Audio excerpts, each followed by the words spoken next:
The next phase of it, so I had Tia and Chris, and the next sort of phase was to, I had never managed anybody before. So it's not the easiest thing to get up to meet with people and to share their vision and to help them sort of make the decision to join you. But to learn how to lead and inspire is that next phase of your growth. So maybe you have a couple agents and an admin, but to really scale this thing is where you need to learn how to become a true leader and to inspire others to take action and to bring out the best in them. So honestly, those next 12 months or so 2010, it wasn't really the smoothest looking back on it. I mean, Chris, I think he sold 27 that year. I sold 60 or so and 25 or 30 deals. We have probably had two or three agents that started and stopped in that same year. Um, it wasn't pretty, but it worked. And it really, I learned how to run a team meeting, how to stand in front of people and train them and tell them what I did and how it worked.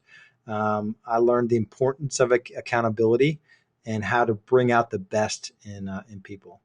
At that point, with two slash three or four buyer agents, I was able to fully focus on building our listing inventory.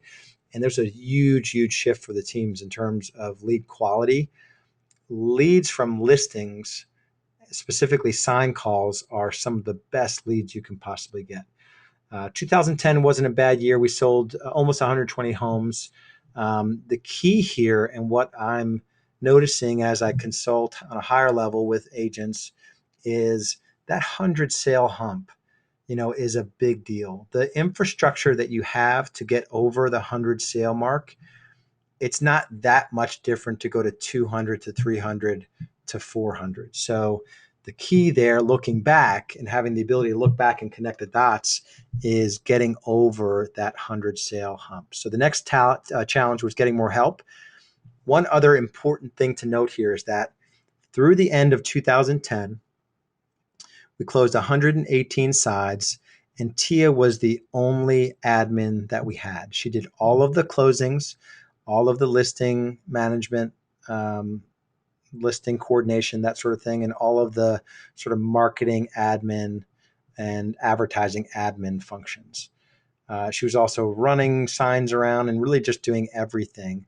I see some agents, before they're even at 40 or 50 sides or 60 sides, they're leaning toward hiring a second admin. But it's usually based on the fact that they don't have good systems in place. And I can't say we had the best systems in place back then, but we were working toward it. So if you're hiring a second admin, and you're not close to the 100 deal mark, you probably need to look at your systems and your internal processes before you look to just throw a person at the problem, which is ultimately just going to lead to inefficiencies. But anyway, at that, I knew we were growing. So the next challenge was getting Tia getting more help. She was bursting the seams. So was I.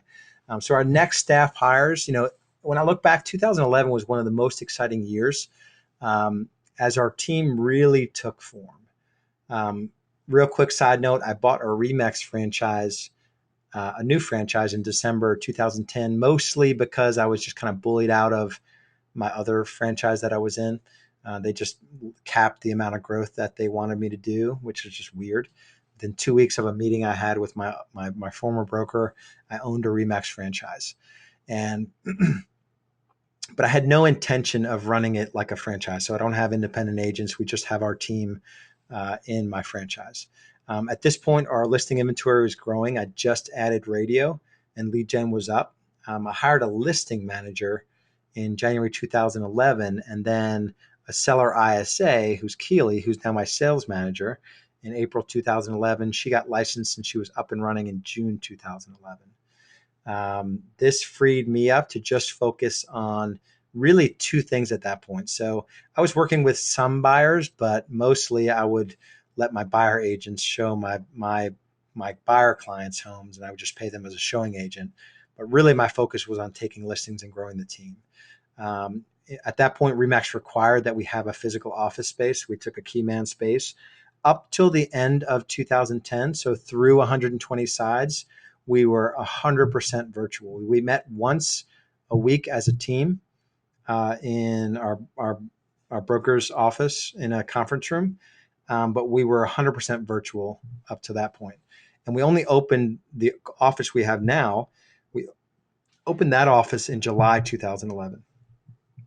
So that's another thing I think. I think my ability to keep our costs down by not having physical office space, I think, was a big deal and something that you're going to want to consider as you build out your version of a sustainable business.